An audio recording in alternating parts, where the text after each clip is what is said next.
A standard month passed by the galactic calendar. On the bridge of the Steadfast, the rhythms had settled into a new kind of normal. The ship no longer felt like a patchwork ghost. It felt like a solid, unshakable truth. Captain Una Park reviewed the daily reports from Eden's Reach. The terraforming teams, led by the civilian expert Sojin, had made incredible progress. The deep scars left by the Crix harvesters were now shallow valleys, already filling with fast-growing, genetically stabilized grasses. The colony's children, the report noted, had started playing in the new meadows. Lie looked up from her communications console, a faint smile on her face. Another batch of requests, Captain. The Terrelian hegemony is now formally asking for a cultural and technological exchange program. Their language is remarkably polite. Jun, leaning over a sensor display, chuckled. Politeness is just fear wearing a nice suit. But it's better than warships. Una nodded. It was better. The frantic, shocked communications from the day of the unveiling had given way to a steady stream of diplomatic inquiries. They were all testing the waters, trying to understand the new power in their midst. The Terran Directorate, a name that had materialized overnight, was now a fixed point on every star map. Humanity had a seat at the table, and the table had gotten very quiet. Captain, Lia said, her tone shifting slightly. Priority message coming in. It's from a Crix vessel on the edge of the system. It's the Iron Will. Commander Krax is requesting permission to approach under peace flag for a personal delivery. Una and Jun exchanged a look. The Iron Will had been limping at the edge of the system for weeks, its crew making repairs to the damage from their own warning shot. Commander Krax had been utterly silent. Permission granted, Una said after a moment, but keep a tactical lock on them, just in case. An hour later, a small, unarmed Crix shuttle detached from the battleship and flew towards the Steadfast. It docked in the lower bay. Una met the party in the docking corridor, June and 2 security officers flanking her. The airlock hissed open. Out stepped Commander Krax. He looked different. His carapace seemed less polished, his posture less rigid. He was not wearing a sidearm. Behind him, 2 Crix workers carried a large, sealed container made of a crystal-like material. Krax's compound eyes took in the clean, advanced lines of the human ship's interior, so different from the gritty GC vessels he knew. He finally looked at Una. Captain Park? Commander Krax, this is a surprise. I am here under orders from the Central Swarm, he said, his buzzing voice translated flatly. But I am also here for myself. He gestured, and the workers set the container down. It was transparent. Inside was not ore or some weapon, but thousands of small, bulbous pods. Genetically viable seed stock, Krax explained. For the flora native to the southern continent, we damaged. It is a fast-growing canopy species. It will help rebuild the topsoil. It is not enough, but it is a start. Una was silent for a long moment. This was more than reparations. This was an apology, in the only language the Crix truly understood, practical action. The colony will appreciate this, she said finally. Krax took a step closer, lowering his voice. I have been reassigned to a mining survey post in the Galactic Rim. A quiet place. He paused, his mandibles working softly. My report stated that you fought with a restraint my culture does not possess. You had the power to turn my ship into dust. You chose to turn off its lights. My superiors think this is a strategic weakness to be exploited. He looked directly at her, and for the first time, Una saw not anger or arrogance in his alien face, but a dawning, weary understanding. I now believe it is a different kind of strength, one we do not know how to fight.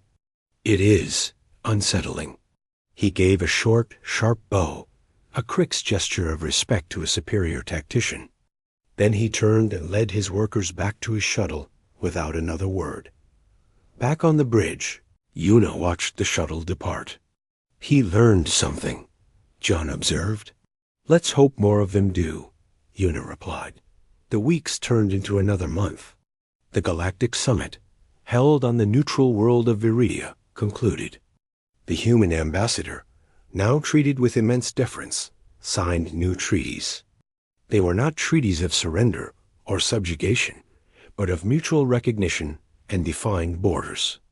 The Terran Directorate Protectorate was formally recognized, encompassing human space and a few allied worlds like Eden's Reach. The clause was simple. Aggression within this space would be met with a proportional and decisive response. No one argued about what those words meant anymore. On Earth, in the command center, General Sojin Kim reviewed the final reports. The hidden shipyards were slowing their frantic pace. The endless drills were easing. The engineer, Tae Kim, stood beside her, looking at the holographic map where human vessels now held serene, watchful positions. It's done, General, Tae said. For now. It's begun, Sojin corrected softly. The hard part begins now. Maintaining peace is always harder than winning a war. We must be wise. We must not become the bullies we hated. On the Steadfast, Una received new orders. They were being reassigned, not to a battlefront, but to a quiet sector near the Solari border, a show-the-flag mission of goodwill. Their replacement was already arriving, another sleek Terran cruiser, the Resolute, to watch over Eden's Reach. On their final day in orbit, Una took one last walk down to the planet's surface. The air smelled of damp earth and new growth.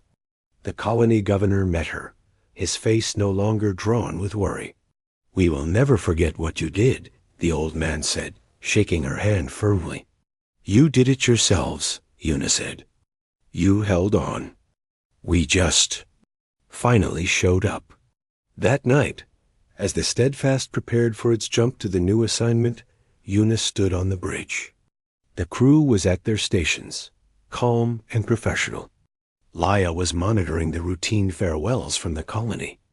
Jun was running the final navigation checks. "All systems are ready, Captain," Jun said. "Course is laid in for the Gamma Serpentis sector. It's a quiet run. Let's hope it stays that way," Una said, settling into her command chair. She looked at the main screen, at the peaceful curve of Eden's Reach, now a healthy blue-green, its wounds healing under the care of its people and the gentle help of its guardians. Take us out." Slow and easy. The Steadfast's engines glowed, a soft blue against the black. It turned gracefully away from the planet, pointing its nose towards the stars. Below, colonists and the crew of the newly arrived Resolute watched it go dot. There were no grand speeches. No more demonstrations. Just a ship doing its job. And that was the final, most powerful message of all. Humanity was not screaming for attention. It was not demanding worship. It was simply present, solid, UNMOVI and G. And in the grand halls of the Crix Collective, the Terrelian hegemony, and the Solari Conclave, strategists and politicians looked at their updated star charts. The new human borders were marked in a calm, steady blue. They looked at the reports of the seed pods delivered by a disgraced commander and the polite, firm treaties from Viridia. They felt the old urge to push, to test, to dominate. And then they remembered the silent, swarming drones, the calm soldier in the arena, the stars being calmed like troubled children. The urge faded. They took a step back, and in the quiet that followed, a new chapter of history, for the first time, began without the sound of drums. The bridge of the Steadfast remained quiet, but it was a different kind of quiet now. It was the tense, watchful silence that follows a great quake, when the ground feels solid again, but no one trusts it. On the main screen, the Terrelian intervention fleet was a cluster of faint, retreating lights. their warship engines glowing softly as they powered away from Eden's reach. They were leaving without a shot fired, without a single harsh word over the comms. That, more than anything, told Una how deep the shock had gone. Laia, the communications officer, finally broke the silence. Her voice was hushed, as if speaking too loudly might restart the world. "Captain, we are receiving priority messages, but they are not demands." Una looked away from the screen. "Put the first one on speaker, but keep the visual off." A new voice filled the bridge. It was melodic, translated from the fluting Solari language. "Captain Park of the Terran vessel Steadfast. I am Emissary Kale of the Solari Conclave. We have observed the demonstrations. Our scientific council is most interested in the principles of your stellar harmonization technology. We propose a confidential dialogue at a location of your choosing. Our intent is peaceful understanding. Please respond at your earliest convenience." Jun raised an eyebrow. A week ago, they would have ordered us to hand over the schematics. Now they're asking for a chat. Una gave a small nod. The Solari were masters of energy manipulation. For them to ask, not demand, was a seismic shift. "Acknowledge the message, Laia. Tell them Earth Command will be in touch." Before Laia could respond, another message queued up. This voice was a harsh, buzzing click, translated from Crix. It was not Commander Krax. It was deeper, colder. "This is Hive Controller Grax of the Crix Collective Central Swarm. The incident involving Commander Krax has been reviewed. His actions were unsanctioned. Reparations for the damage to Eden's Reach will be transferred to your designated authority. The Crix Collective seeks to establish a new boundary protocol with the Terran Directorate. Conflict is inefficient." Una almost smiled. The Crix, who minutes ago were howling for war, were now calling the attack unsanctioned and talking about efficiency. Fear was a powerful diplomat. "Also acknowledge that," Una said, "and send the reparations link to General Kim's office." Then the main GC channel lit up again. It was Grand Counselor Vel, the Terrelian. His smooth voice was gone, replaced by a strained, formal tone. "Captain Park, the Galactic Commons High Council requests a temporary cessation of all military movements by Terran forces to allow for a full diplomatic summit. The detention of your ambassador was a procedural error. He has been released with our apologies." Una looked at Jun. The word requests hung in the air. They didn't order. They didn't command. They requested. "Tell the Council," Una said carefully, "that the Terran Directorate will consider a summit. Our forces will hold their current defensive positions, provided no hostile moves are made against them or our interests." The channel closed. For a long moment, no one spoke. The enormity of it settled on them. The three greatest powers in their part of the galaxy had just backed down, completely. What now? Laia asked, voicing the question on everyone's mind. "Now," Una said, standing up, "we wait for our new orders. And we make sure Eden's Reach is secure. Jun, deploy a planetary survey team. Full medical and engineering support. Let's see what the Crix left behind and what we can do to help fix it." As Jun began issuing commands, Una walked to the large viewing port. She looked down at the planet below. The wounds were dark scars on its face. But the harvesters were gone. For the first time in months, the people down there could look up at the sky without fear. Her thoughts were interrupted by a soft chime from her command screen. It was a personal, encrypted message from General Sojin Kim. Una opened it. The general's face appeared, looking tired but satisfied. "Captain Park, your actions were exemplary. You walked the perfect line. Unbreakable strength, measured response, and moral clarity. Because of you, and the crews like you, we have their attention. The next phase is more delicate. We have shown our fist. Now we must show we are not a threat to those who mean us no harm. You are to remain at Eden's reach as the visible symbol of our new position. A guardian, not an invader. Help them rebuild.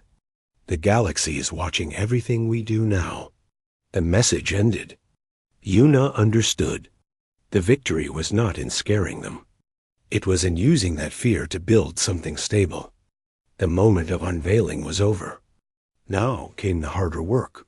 Making this new reality last got down on the planet, things were changing fast. Shuttles from the Steadfast landed in the colony's main square.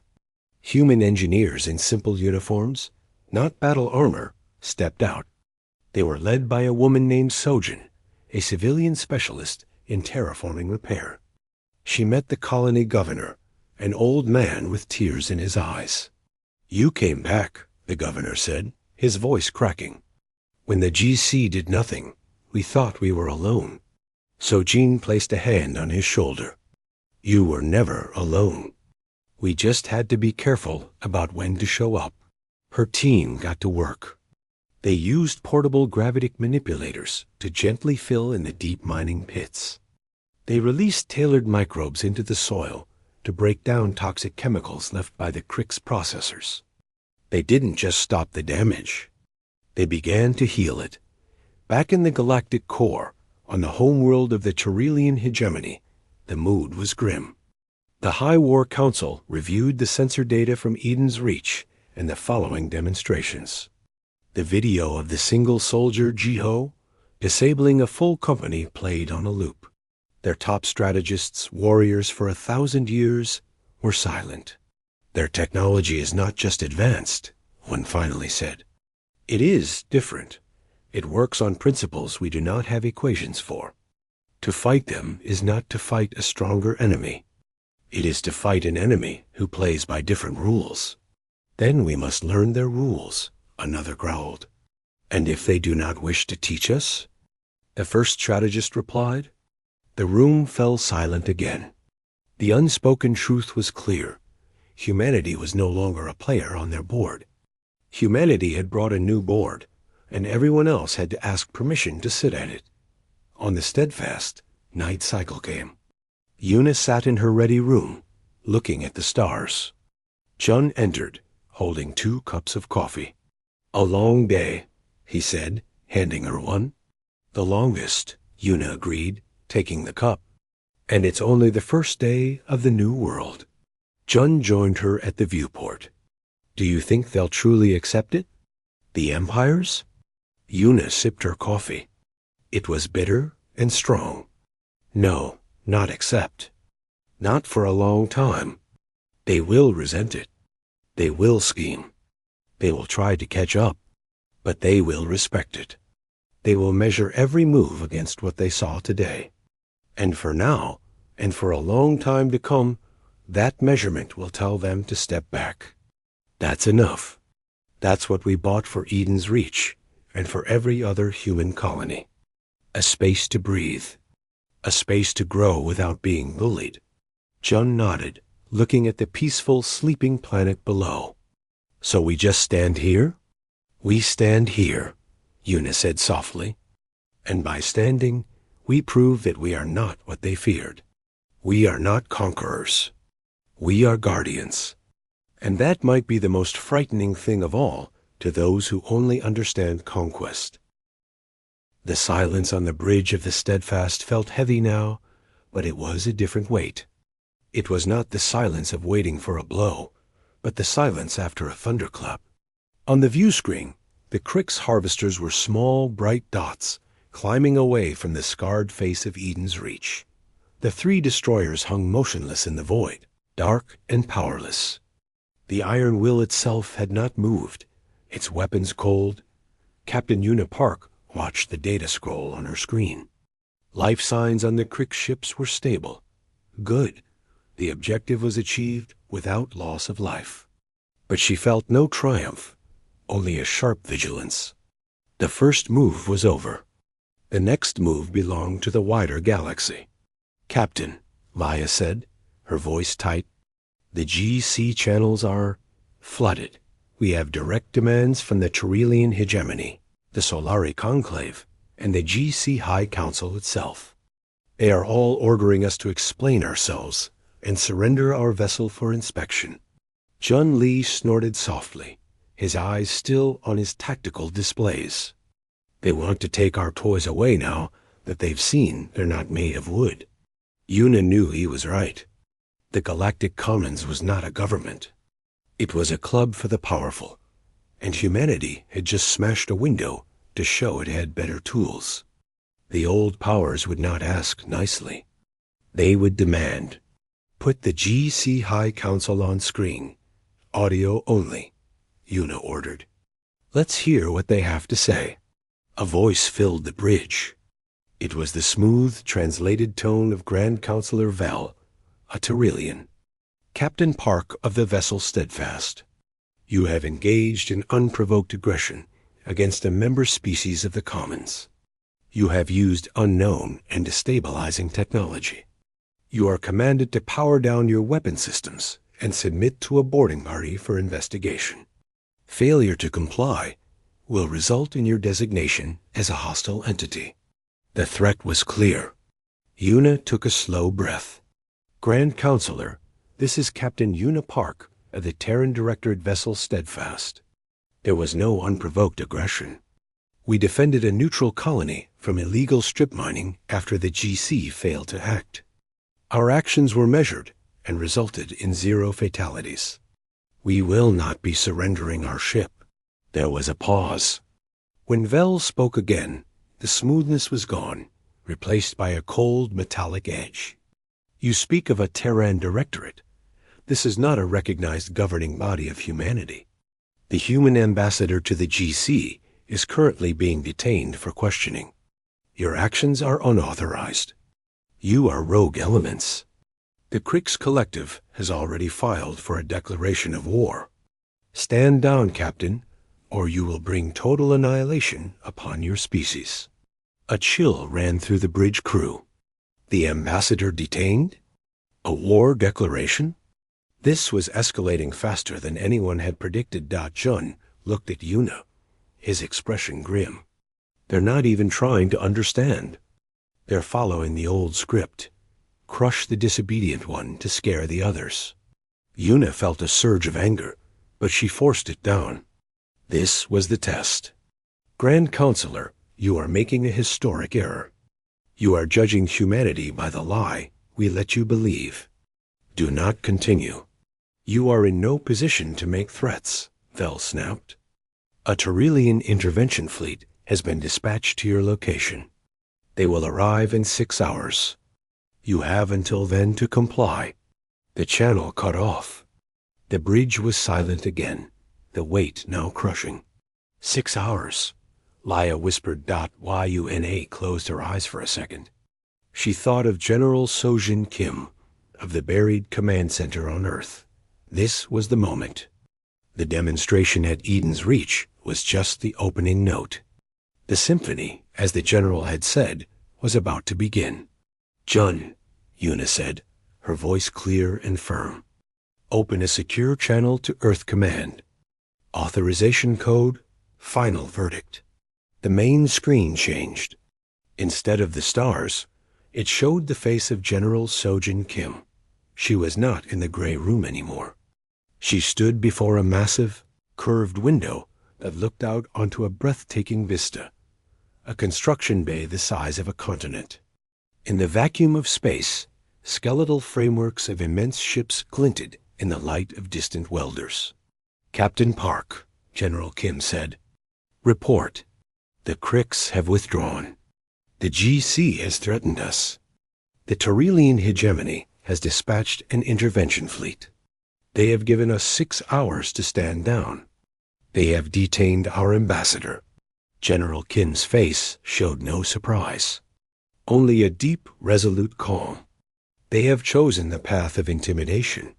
So be it. Protocol Palisade moves to its second phase, the unveiling. You have done your part, Captain. Now, watch. The screen split. On one side was General Kim, on the other, a star map of human space. For generations, General Kim said, her voice broadcast now on every open channel, every GC frequency, every Crix and Solari and Terrelium command network. Humanity presented a face of fragmented weakness. You saw our internal conflicts and called us savages. You saw our adopted technology and called us borrowers. You were deceived, not by us, but by your own arrogance. As she spoke, the star map began to light up. Dozens of points, hundreds. Not just near Earth, but everywhere. In the asteroid belts. In the gloomy quiet of the Oort cloud, orbiting gas giants. Even close to the sun, where no ship should survive. Behold, General Kim said, the product of our unity. The result of looking inward and choosing to prepare. From every lit point on the map, something emerged. Ships, but not like the Steadfast. These were vast, sleek constructs of dark alloy and shimmering energy fields. Dreadnoughts shaped like jagged mountains. Carriers that were like floating cities. Swift, needle-like frigates that moved in perfect, silent flocks. They were not hidden by cloaks. They had simply been elsewhere, built in the secret shipyards where no empire ever thought to look. The scale was impossible. It was not a fleet. It was an armada that dwarfed the combined peacetime navies of the three major empires. And they all moved at once, sliding into formation with a coordination that spoke of a single guiding intelligence. On the bridge of the Steadfast, the crew watched, their mouths open. Jun shook his head in awe. All this time, the Terrelian intervention fleet, General Kim continued, will not be necessary. The view zoomed in on a sector of space. A Terrelian fleet. 10 powerful battleships and their support vessels was in warp, heading for Eden's Reach. Their exit point was calculated and displayed dot as the Terrelian fleet dropped out of warp. They found their exit zone was not empty. Waiting for them, arranged in a perfect blocking sphere, were 20 human vessels. They were not aiming weapons.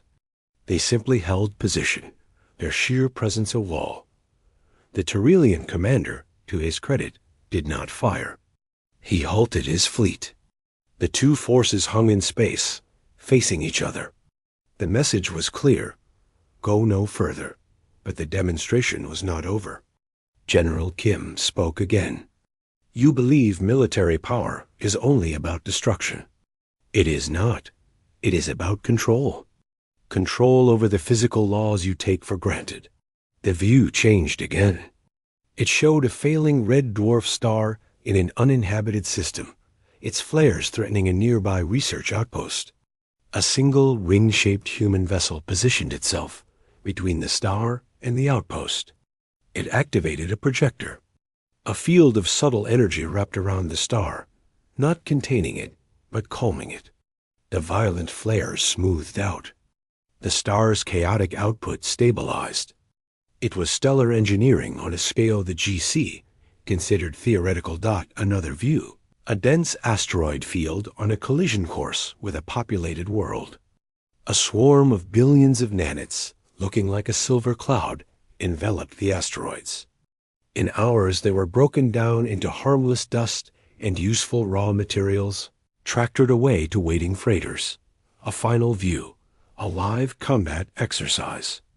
In a neutral simulation arena, a single human soldier in sleek, form-fitting armor faced a full company of Terrelian shock troops in their heavy-powered suits. The human moved like liquid, dodging fire not with shields, but with preternatural speed. He used grapplers, sonic pulses, and targeted energy drains. In 3 minutes, every Terrelian suit was disabled, their occupants unharmed but helpless. The soldier, named Jiho on the feed, stood calmly in the center. The ultimate message. Even your ground advantage is gone. The broadcasts ended, leaving only the image of General Kim. Her eyes were like chips of flint. The era of your condescension is over. We do not seek your empires. We do not want your territory. But from this moment, humanity will be treated as an equal. Any act of aggression against our people or our allies will be met with a response that is precise, overwhelming, and irrevocable. We showed the Krix we could disarm their ships. Do not make us demonstrate how we can disarm your civilizations. The transmission ended. On the bridge of the Steadfast, the only sound was the soft hum of the ship's new heart. On the screen, the Turelian intervention fleet was slowly, carefully, turning around. They were leaving. Laya looked at her console, her eyes wide. Captain, the GC channels are silent. All of them. The Krix are recalling their diplomatic staff. The Solari are requesting. A scientific exchange? Yuna leaned back in her chair. The thunderclap was over. Now came the quiet, ringing aftermath. They had not fired a single shot in anger. They had simply taken off a mask, and the galaxy had stepped back, faces pale with a new and terrifying understanding. The game had changed forever. For a long moment, there was only silence on the bridge of the Steadfast. The kind of deep, empty silence that exists between stars. On the view screen, the Krix battleship Iron Will drifted, a faint cloud of debris marking where its plasma cannon had been. The shot had been so fast, so precise. Captain Yuna Park watched the tactical feed. The Krix ship's energy signatures were flaring, wildly panic, confusion raged out then. The comm channel erupted with noise. It was Commander Krax.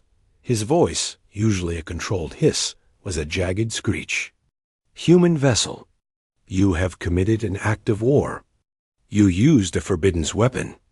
The Galactic Commons will hear of this. Yuna kept her face calm. We used a defensive measure, Commander. You fired first. The choice for war remains yours. You now have 8 minutes to order your harvesters to withdraw.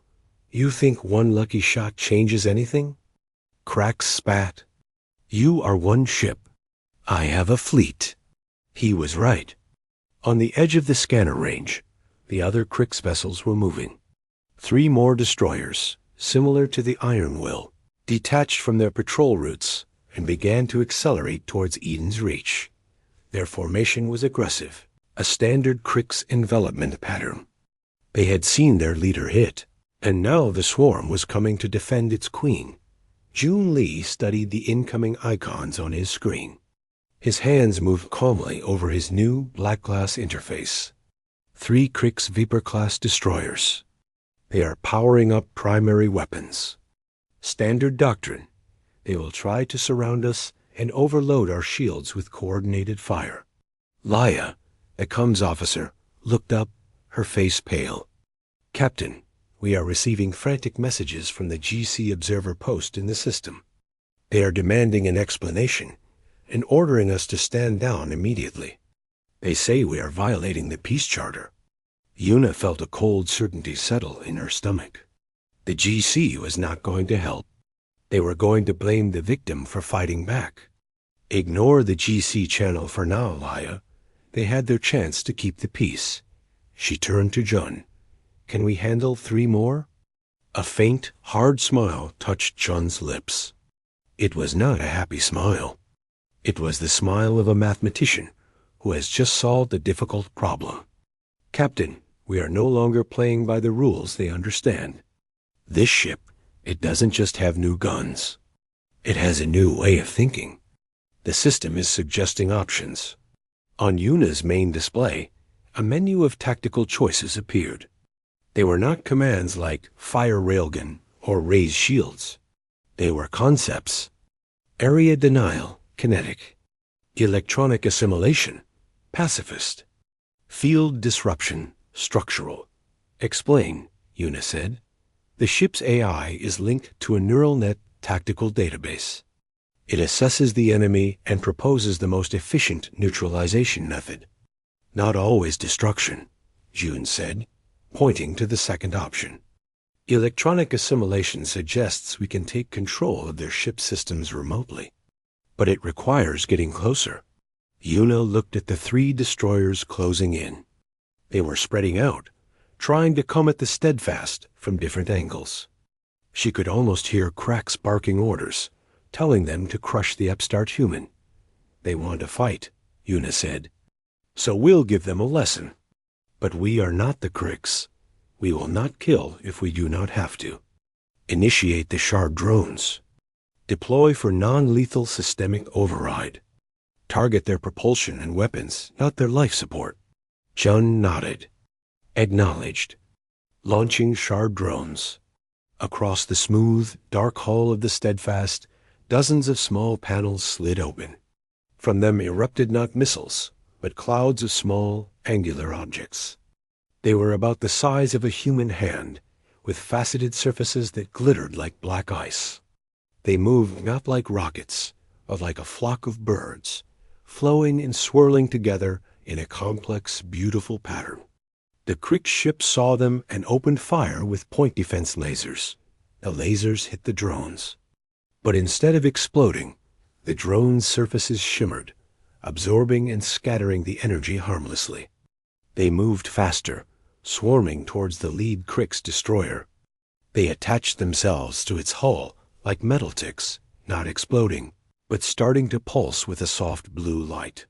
On the Crick ship, the alarms would be screaming. Chun watched the data scroll on his screen. Their external sensor arrays are being flooded with garbage data. They're blind. Now attempting quantum resonance link with their primary control network. It's a very loud knock on their door. The lead destroyer's engines stuttered. Its weapons went silent. It began to drift, turning slowly in space, completely helpless. The other 2 destroyers saw this and hesitated. Their formation broke. One tried to pull away to get a clearer shot. The other, braver or more foolish, charged straight at the Steadfast. Its main plasma cannons glowing a furious green. Incoming focused fire, Chun said. His voice still calm. Use the reactive membrane again, Yuna ordered. But this time, send a message. The Crick's ship fired. 2 thick beams of plasma roared across the void. The Steadfast's strange hexagonal shield flickered to life again. It absorbed the first bolt, shimmering with energy. But instead of shooting back a kinetic slug, it seemed to store the power. When the second bolt hit, the shield flared brilliantly, and then projected the combined energy not as a weapon, but as a coherent beam of pure information dot. It struck the charging Crick's destroyer, not on its hull, but on its main communication array. The beam carried no heat, no explosive force. It carried a single, simple data packet. Inside that packet was a live video feed from the bridge of the Steadfast, showing Yuna's calm face, and one word, repeated in the Crick's battle language, "halt." The effect was instantaneous. The destroyer's engines cut out. Its weapons powered down. It simply stopped, dead in space, as if it had hit an invisible wall. Its crew was physically unharmed, but their ship was no longer their own. The 3rd destroyer saw this and tried to run. It was too late. The flock of Shard drones, having finished with the first ship, swarmed towards it. In less than a minute, it too was adrift, a prisoner of its own silent, locked systems. The entire fight had taken less than 4 minutes. Not a single Crick's life had been lost. Not a single human shot, in the traditional sense, had been fired. Back on the bridge of the Iron Will, Commander Cracks was in a state of pure, frozen shock. His screens showed 3 of his destroyers dead in space. Their energy signatures were flatlining into standby mode. They were not destroyed. They were turned off. It was the most humiliating thing he had ever seen. Yuna's face appeared on his main screen again. "Commander, your support ships have been neutralized. Your harvesters on the planet have 5 minutes to disengage and begin ascent. If they do not, we will extend our field operations to the surface. The choice is still yours." Will you withdraw? Or will you force us to dismantle your entire operation piece by piece? Krax's mandibles trembled. He wanted to rage. He wanted to order his own ship to fire everything. But he had seen the human shield eat his plasma and talk back. He had seen his best destroyers shut down like toys. For the first time, he felt not anger, but fear. A cold, crawling fear of the unknown. What were these humans? What else were they hiding? He looked at his tactical officer, who shook his head in despair. Their weapons were useless. Their tactics were obsolete. With a sound of utter defeat, Krax opened the fleet-wide channel. His voice was a hollow whisper. All harvesters, cease operations. Begin immediate ascent and withdrawal. All combat vessels, stand down. Do not engage the human ship. On the surface of Eden's Reach, the great mining lasers winked out. The giant harvesters, like metal beetles, detached from the scarred earth and began their slow, clumsy climb into the sky. On the bridge of the Steadfast, Leia let out a slow breath she didn't know she'd been holding. Captain, they're leaving. The GC channel is going insane. Una nodded. The first part was over. They had won without killing. They had shown restraint along with power. But she knew this was not the end. It was just the beginning of a much more dangerous game. The mask was off, and now the whole galaxy was watching, their eyes wide with a new kind of fear. The quiet, predictable humans were gone. In their place was something they did not understand, and that terrified them more than any Krix battle fleet ever could. The bridge of the GC cruiser Steadfast was quiet, a tense kind of quiet that comes from waiting for bad news. The main screen showed the blue-green jewel of Eden's Reach, and around it, like flies on rotting fruit, were the blocky, industrial shapes of Krix mineral harvesters. Captain Una Park sat in her command chair, her back straight, her dark eyes fixed on the destruction below. Each harvester fired a deep ore laser into the planet's crust, causing small, bright flashes. From this height, they looked harmless. But Una had seen the surface scans. Great continents were being carved up, entire ecosystems turned to dust for the rare ores beneath. Another protest from the colony governor, said her communications officer, Laia. Her voice was soft, tired. They are begging for the GC to intervene. Una didn't answer. She had sent the pleas, every one of them, to the Galactic Commons. The responses were always the same. The matter is under deliberation. The Krix actions, while aggressive, are within disputed mining rights. The Commons urges calm. Una felt anything but calm. Her first officer, John Lai, stood beside her, his arms crossed. He was a man of few words, but his sharp eyes missed nothing on the tactical screen. On it, a single Krix battleship, the Iron Will, orbited menacingly close to the Steadfast.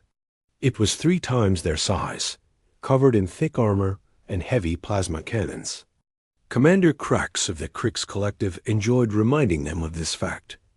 A new window popped up on the screen. It was the insectoid face of Commander Krax, his mandibles clicking. Human vessel Steadfast. You are drifting into our operational zone. Adjust your orbit or be moved. This is your final warning. Chun's jaw tightened. Our orbit is within all GC regulations for a protective observation post, Commander. Your observation is noted, Krax hissed. And it is concluded. You have no authority here. Your GC gives you no support. You are a ghost ship, haunting a place where you do not belong. Withdraw. Una kept her voice level. Our mandate is to observe and report, Commander. We will hold our position. The line went dead. Krax's image vanished, replaced again by the view of the dying planet. He's getting braver, Jun said, turning to a private channel between them. The GC's inaction is a permission slip in his eyes. "We follow our orders, Jun," Una replied, but the words felt hollow. "We follow their orders," Jun corrected, his voice low. "We play the role they gave us. The useful, weak humans. Good for carrying cargo and fighting other people's ground wars. But not a real space power. Never that." He gestured at their own ship's schematics on a side monitor. It showed the Steadfast as the GC saw it, a modest cruiser with standard kinetic railguns and basic energy shields. A capable ship, but ordinary. He thinks we're made of paper. They all do. Una knew he was right. For decades, since first contact with the Tyrrelian hegemony, humanity had presented a carefully managed face to the galaxy. They were clever, adaptable, but tragically divided and technologically stunted. Their history of global wars was no secret. The empires, the Krix, the Tyrrelians, the Avian Solari saw it as proof of a savage, unstable nature. Humans were useful as merchants, as cultural curiosities, as mercenaries. But they were never seen as equals. Their ships used old alien tech. Their tactics were from old alien manuals. It was a mask, and it was getting harder to wear. Signal from High Command. Laya announced, a note of confusion in her voice. Priority 1. Encryption level. Black Star. Una and Jun exchanged a sharp look. Black Star was a code they knew but had never used. It was not a GC code. It was a human code. On my screen, private channel, Una ordered. The image of General Sojin Kim appeared. She was in a stark, gray room somewhere on Earth. Her hair was steel gray, cut short, and her face was all hard lines and calm authority. Behind her, Una could see other officers, including a younger man with intense eyes, Tae Kim, the Chief of Advanced Systems. "Captain Park," General Kim said, her voice cool and clear. "General, we are in a delicate situation here. We are aware. The situation at Eden's Reach is the trigger, but not the mission." The general paused. The Galactic Commons has failed in its primary duty, to protect the innocent from the predatory. Their inaction is a verdict on their own weakness. Our patience has reached its end. Una felt a chill that was not fear, but anticipation. "Your orders, General?" "The strategic deception, Operation Veil, is hereby terminated. You are to enact Protocol Palisade. Authorization code, Prometheus Unbound." Jun, who was listening, drew in a slow breath. Protocol Palisade. It was the thing they had trained for in secret sims, the reason their ship had odd. Unexplained access ports and secondary control systems that never seemed to do anything. "Confirm code received," Una said, her heart pounding. "Objective?" "Primary objective. Ensure the immediate and total withdrawal of Krix forces from Eden's Reach. Secondary objective. Demonstrate the new reality. You are no longer a GC cruiser playing by GC rules. You are the Terran Directorate vessel Steadfast. Unlock the ship, Captain.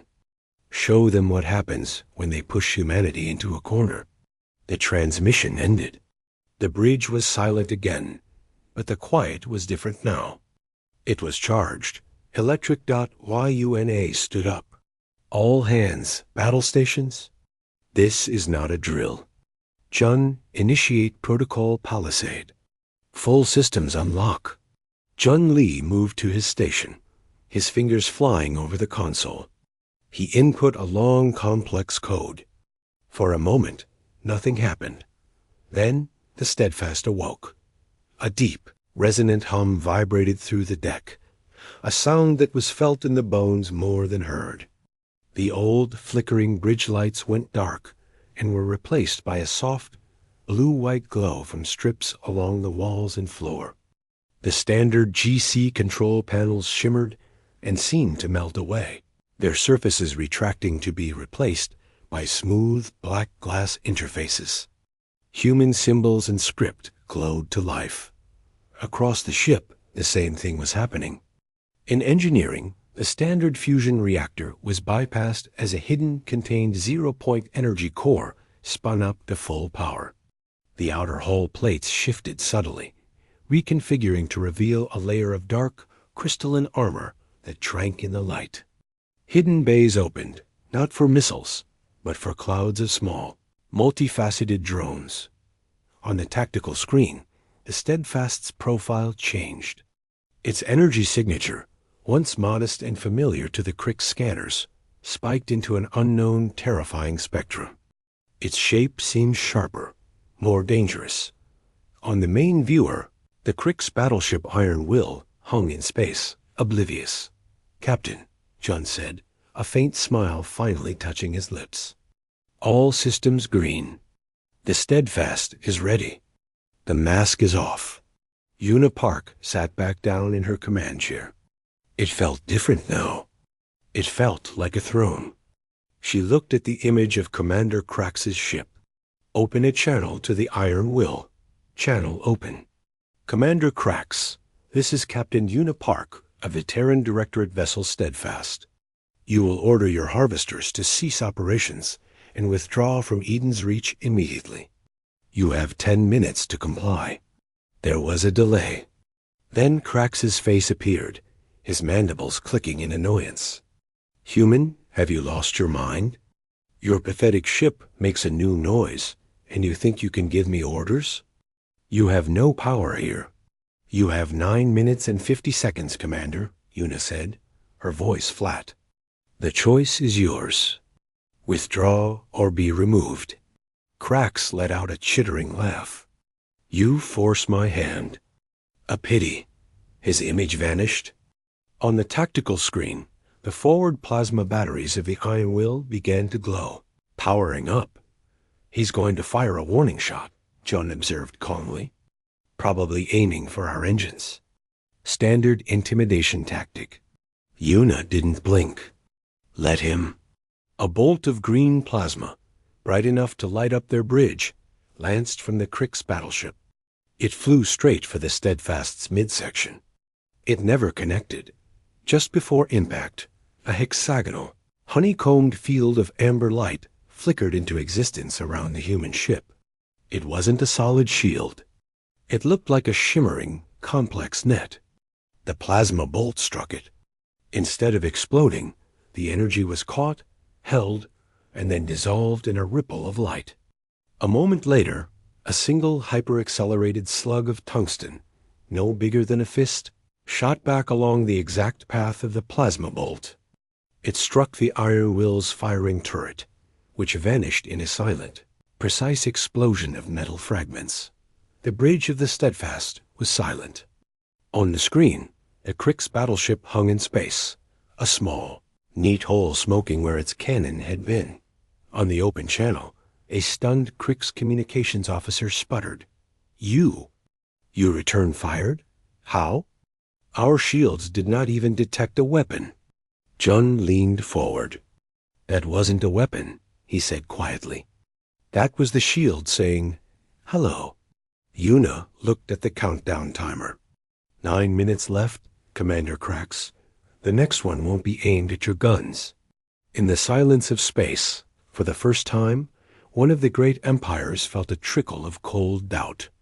The facade of human fragility had cracked, and from behind it, something with very sharp teeth had begun to smile.